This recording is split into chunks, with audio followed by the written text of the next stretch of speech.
এক কাপ চাই আমি তোমাকে চাই। ও থরি না না, শীতের ভোরে আমি গরম গরম এক কাপ চাকেই চাই। Welcome to my new another blog.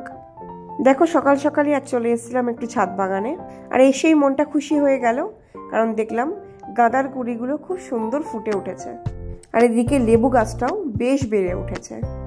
বাগানের যত্নটা যদিও মাই করে। তারপর ছাদে কালীবুড়িকে একটু চটকু মটকু করে আমি চলে এলাম নিচে। নিচে এসে দেখি মা বানিয়েছে আজকে লাউ চিংড়ি, আর সেটা খাওয়ার জন্য দাঁড়িয়ে আছে। তুমি খাবে এটা? হ্যাঁ তুমি? একটুখানি খাও, বেশি খেও না, খাও।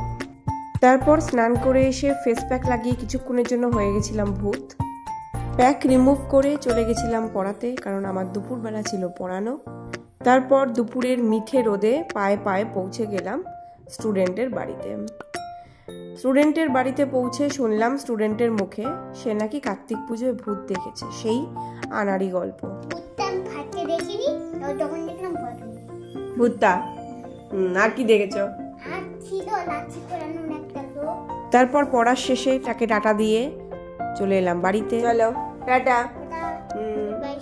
বাড়িতে এসে করে নিলাম লাঞ্চ। মেনুতে ছিল লাউ চিংড়ি আর ভোলা মাছের ঝাল। চলো পেট পুজো শেষ করে আমি যাই ভাত ঘুম দিতে। দেখা হবে নেক্সট ব্লগে। ততক্ষণ সবাই সুস্থ থাকো, ভালো থাকো। Love you, by.